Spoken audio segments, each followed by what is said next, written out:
Welcome once again, ladies and gentlemen, to Let's Play Startropics. I'm the Wolf. In our last video, we got swallowed by a whale and managed to find our way out of its stomach.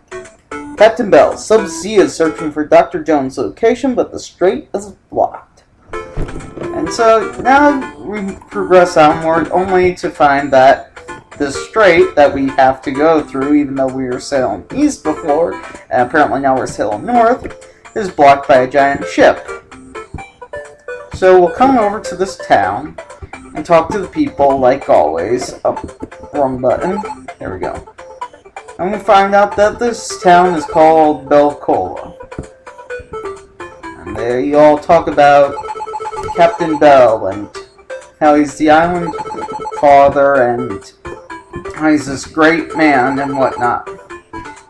Except for this woman who says that she's the second oldest in all the islands, 128 years. Which we'll come across somebody else in the next chapter who says she's the second oldest. So, who knows? It's possible to cross the strait now? Yes it is. Miso, my bell, miso. Well, that guy sort of shows us, like, that singing guy there sort of shows us something that we'll need to know for later on. This guy mentions how the early bird catches the worm, which is also going to be important for later on. You don't have to know Miso my bell for later on. You just need to have, like, that whole idea and concept. Anyway, here's the chief. Mike, I'm Chief Bocola. I got a letter from Sea Island by carrier pigeon. Chief Coca-Cola asked me to give you the secret of the strait. But I'm not sure. Do you promise to keep it secret? Of course you say yes. Okay, I believe you. Listen carefully. In 1680, the British Captain Bell battled with pirates invading our island. He blocked the strait by sacrificing his own ship, saving our islands. Since then, Captain Bell has been known as the Island Father. But he left a secret in his cave to open the strait. Mike, it's not easy to enter Bell's cave. You need the help of Peter. And you might be wondering who Peter is at this point. Well, if you exit the town of Belcola, come over this way, and you'll see a parrot there. And the parrot happens to be Peter. And so you'll want to talk to Peter to get the secret.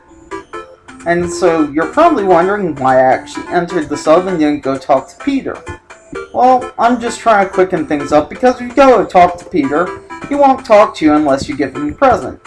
So you might as well just get in your sub and come over this way first. And you'll see up here, once we get up far enough, another small hut. And that's where you want to go. And you'll talk to a guy in there that happens to be a fisherman. And you remember the guy who said the early bird catches the worm? Well, Peter being a parrot, which is a type of bird, will want this worm from this fisherman. And that'll be the present that you give him to make Peter talk, so you can find out the secret to get in to the place where the strait is. Now, of course, Navcom will talk to us again, and you're going to hear quite a bit of that, or see quite a bit of that, in these next chapters. So, just bear with us for now. I mean, the game's still great. I mean, that's the Navcom's probably like the worst part of the game here in these next few chapters, but still, these chapters are just so great, so wonderful that I really think that it doesn't matter how bad Navcom may get you. It's kind of like with Navi and Legend of Zelda Ocarina of Time. Navi can get annoying, but still, the game's a wonderful game, and you still want to play it over and over again. Okay, now before I move on, Peter says, Hi Peter, hi Doc, do me so far, do me. The do me so far, do me is important to remember because it relates to notes on a scale. if you know the musical scale like they teach you in elementary school and, you know, with Sound of Music and whatnot, you know that it goes do, re, mi, fa, sol, la, ti, do. And you'll want to remember that because those notes are important to get past where we're going. So, you know, memorize them if you can, or write them down if you have to, whatever you have to do, because without them, you're not progressing. And this is really where the game starts to get more puzzle-oriented. Like, before it was sort of, action-oriented, but at this point, it definitely becomes, at least this chapter is puzzle-oriented. Like, you go back to action and whatnot, but I find these, just, the puzzles in this particular chapter so wonderful. And you see this giant organ in front of you. As I said before, the notes that, what Pierre said relates to notes, and we have do, re, mi, fa, sol, la, ti. And remember, he said do, mi, so, or do, mi, which would be do, mi, so, fa, do, mi. And so we're going to get on here. I'm going to be quiet because I love this music coming up.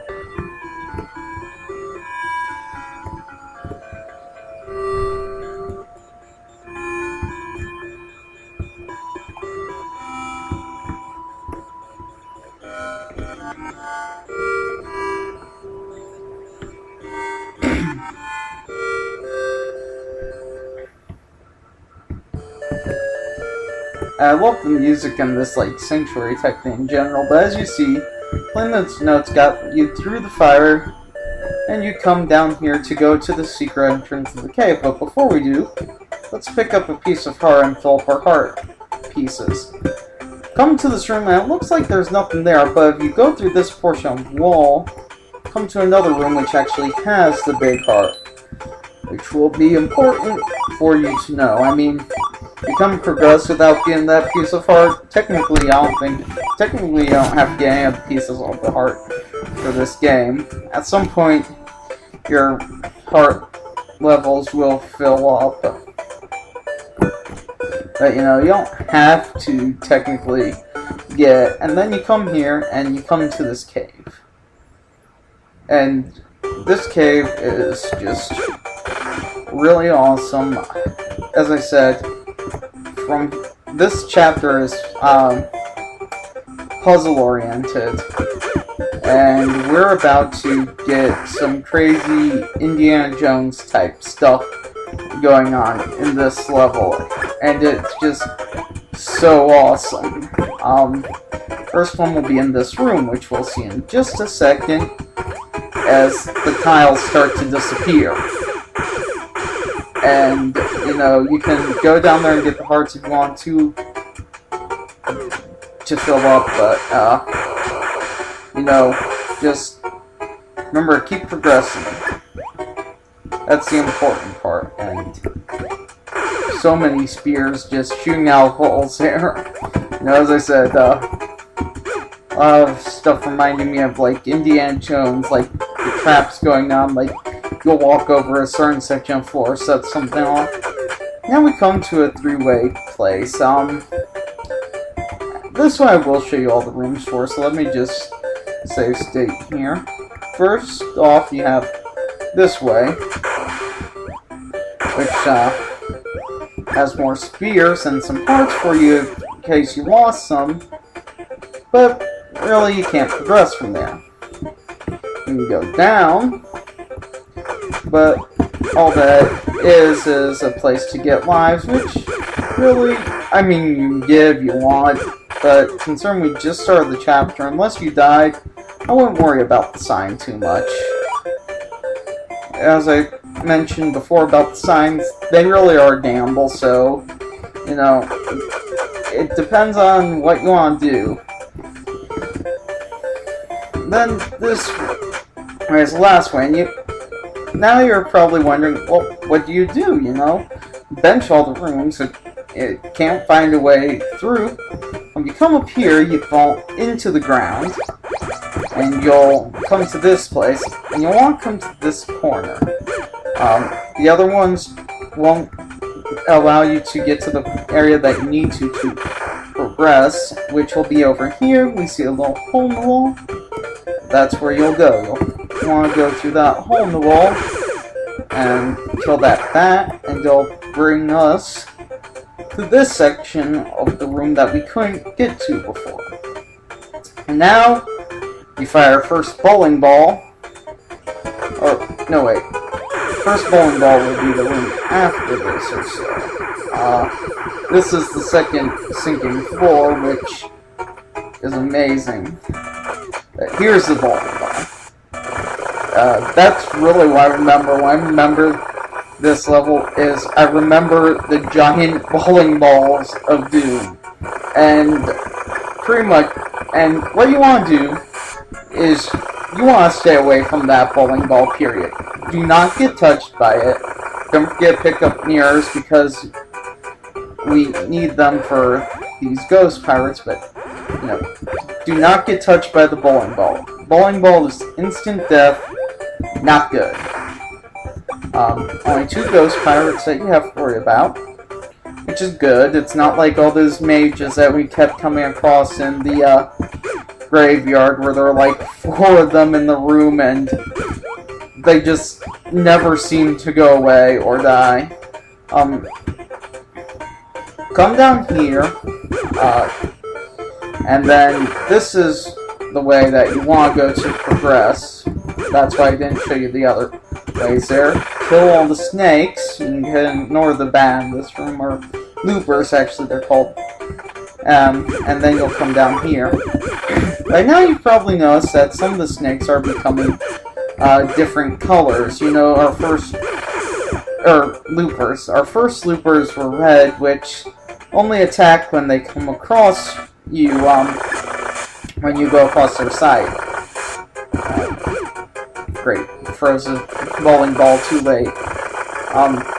And then you notice the green ones go in a sort of set pattern around stuff, but if they see you, they'll run across and try to attack you, or slither across, or whatever. And then you'll find purple ones later on, who, no matter where you are in relationship to them, will slide to try and attack you. You might have noticed that we picked up scepters before, and that's because we have a mini right here that we have to kill in order to progress. Ignore the big bullies. Now we come to more balls of steel or sterling silver balls or whatever. And pretty much you want to try and dodge them because they do take a heart and a half worth of damage. I mean, you don't want to get hit by anything really in life, but sometimes you can't help it. Get some hearts so we can get the shooting star back, and then come here, more hearts, and then you'll notice that thing is following us, and you have all these spears coming through. So that's just a dangerous little room there. And this is our final bowling ball of the game, which will only go so far as the length of your window here. So you'll want to get behind you and then freeze it several times, because as I said, bowling balls are instant death, and we're so close to the ending of this level that really it would suck to die now. Which is why I'm glad that we have the shooting star, because it reaches farther than our yo-yo. I mean, you can do it with the yo-yo, but it is really difficult. Don't need any more mirrors, so I'll just skip those for now. Then we come to this room, and you'll want to kill these ghost pirates again in order to progress. There should be only 3 of them to my knowledge. Did it too soon. And then the other things that you'll have to kill will be these two loopers over here, and opens this thing up. Now you see this thing, and you'll see the blackish part over there. Nothing you can do by jumping over there. So just follow these black things across, or the little, the places to this place with the place, because apparently I can't talk. And you'll jump on this 3 times, and it sends water flowing into the ship. And I'm going to be silent again, because we're coming up to more music that I absolutely love for this game.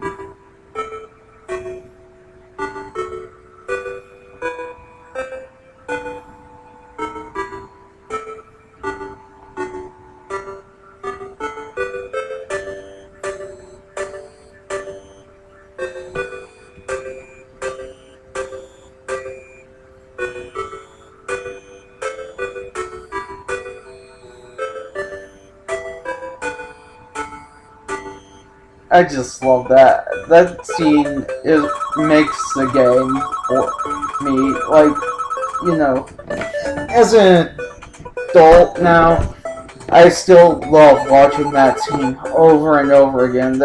It just sends so many emotions into me. I'm not pressing that button yet until I'm done talking, because it's just gonna progress me. So, but the way they sync the music with the ship sinking and all the sacrifice in this level, that, you know, for just people to save other people, you know, humanity, it's really beautiful, and it just touches me. I love that they chose the song My Country for this, because, you know, Captain Bell there saved the townspeople there. They wore his country, and he just risked everything for them. And now I'm done talking about that. I'll progress on to the next chapter, but that's the end of this video. So, until next time, ladies and gentlemen, this is the Wulv, signing off.